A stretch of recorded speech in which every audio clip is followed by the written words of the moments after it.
से राजीव कुमार द्विवेदी और पप्पू दुबे, जिनको चंपारण का राम जेठमलानी भी कहा जाता है, कि जहां भी राजीव कुमार द्विवेदी और पप्पू दुबे जैसे अधिवक्ता होते हैं वहां जरूर न्याय मिलता है। उन्होंने एयरफोर्स अधिकारी के परिवार से एक पैसा, एक सिक्का भी फीस के तौर पर नहीं। एक सम्मानित अधिकारी को ये लोग खंती घोंप करके धारदार हथियार से निर्मम हत्या कर दिए कि हत्यारों को सजा मिल गई।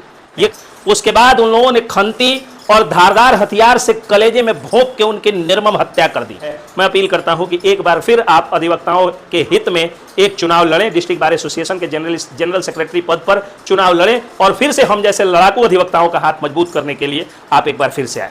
नमस्कार, जय हिंद, जय बिहार। मैं हूं आप सबका दोस्त, वकील सह पत्रकार SK पंकज। एयरफोर्स के शहीद JWO यानी junior warrant officer Aditya Kumar उर्फ आलोक तिवारी के हत्यारों को सजा मिल गई। ये कहानी जब मैं आप लोगों को सुनाऊंगा तो आपके रोंगटे भी खड़े होंगे और साथ ही कई सारे अनुत्तरित सवाल भी आप लोगों के सामने प्रकट हो जाएंगे। जाड़े का दिन था और वर्ष था 2022। एयरफोर्स के JWO आदित्य कुमार उर्फ आलोक तिवारी आते हैं अपने पैतृक गांव पूर्वी चंपारण जिला के संग्रामपुर थाना में तिवारी टोला, मधुबनी तिवारी टोला। वो यहां पर आते हैं और आ करके उनको पता चलता है कि जब से वो अपने पिता के इकलौते बेटा, जब से अपनी जमीन, अपना घर छोड़ करके और पूरे देश की जमीन बचाने के लिए, देश की अस्मिता बचाने के लिए और देश को बाहरी आतंकियों और हमलावरों, आक्रमणकारियों से बचाने के लिए एयरफोर्स में भर्ती हुए हैं, उनकी अपनी ही पैतृक जमीन को शराब माफियाओं के द्वारा कब्जा किया जा रहा है। शराब माफियाओं ने उनके सरसों लगे खेत को न सिर्फ कोड़ दिया है बल्कि उसमें रास्ता बना करके और शराब माफिया से भू माफिया बनने की ओर वो लोग अग्रसर हो रहे हैं। इस माफियागिरी के खेल में शराब माफियाओं के पास इतना पैसा था कि JWO आलोक तिवारी का घर मामूली प्लास्टर किया गया था और उन सबों का घर 3-3 मंजिल, 4-4 मंजिल बना हुआ था। वे सभी लोग एक बड़े चंवर में चुलाई शराब बनाने का कारोबार करते थे और यही कारण है कि उनको अपने चुलाई शराब को ढोने के लिए, शराब लदे हुए पिकअप को ढोने के लिए एक रास्ता चाहिए था।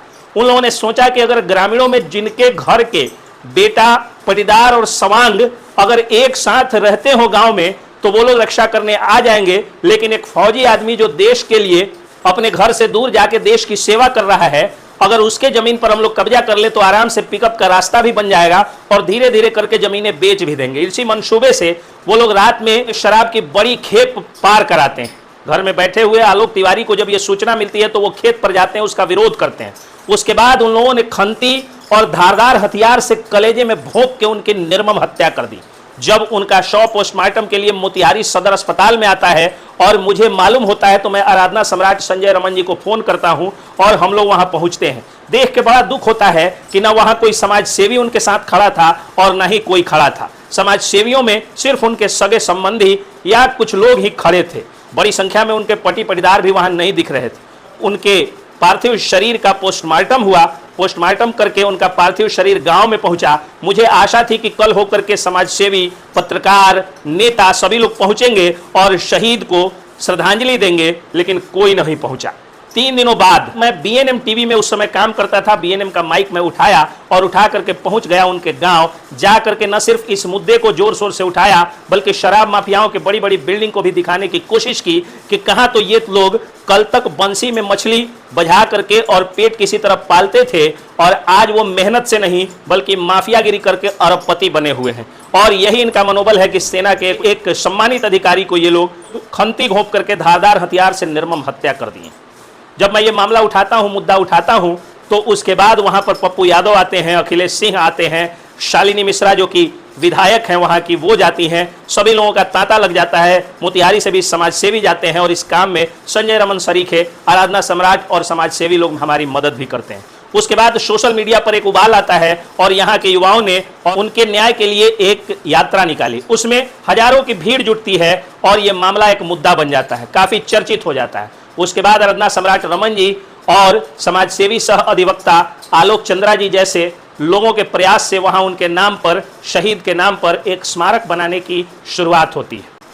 इस दौरान मेरी भूमिका एक पत्रकार के रूप में होती है और आप लोग जो बराबर कहते हैं ना कि मेरे जैसा वकील गरीबों के साथ, सेना के साथ खड़ा रहता है, तो आप लोग बहुत सही नहीं कहते, क्योंकि सिर्फ मैं नहीं बल्कि राजीव कुमार द्विवेदी उर्फ पप्पू दुबे जैसे लोग भी शुरू से गरीबों के साथ खड़े रहे हैं, सेना के साथ खड़े रहे हैं, किसानों के साथ और जवानों के साथ खड़े रहे हैं। राजीव कुमार द्विवेदी उर्फ पप्पू दुबे इस केस को थामते हैं और सेना के अधिकारी के तरफ से अपनी जानदार और शानदार दलील कोर्ट में प्रस्तुत करने लगते हैं। और कल ही शनिवार हनुमान जी के दिन हनुमान जी की कृपा से और वकीलों की दलील से राजीव कुमार द्विवेदी उर्फ पप्पू दुबे, जिनको चंपारण का राम जेठमलानी भी कहा जाता है, वैसे शानदार और जानदार अधिवक्ताओं, विद्वान अधिवक्ताओं की दलील से वहां पर हत्यारों को दोषी करार दिया जाता है और उनको सोमवार को यानी कल सजा सुना दी जाएगी और वो लोग अब जेल में सजा काट करके निकलेंगे। बाहर वो लोग अपील में जाएंगे, वो एक न्यायिक प्रक्रिया का हिस्सा है। लेकिन मुझे लगता है कि जहां भी राजीव कुमार द्विवेदी उर्फ पप्पू दुबे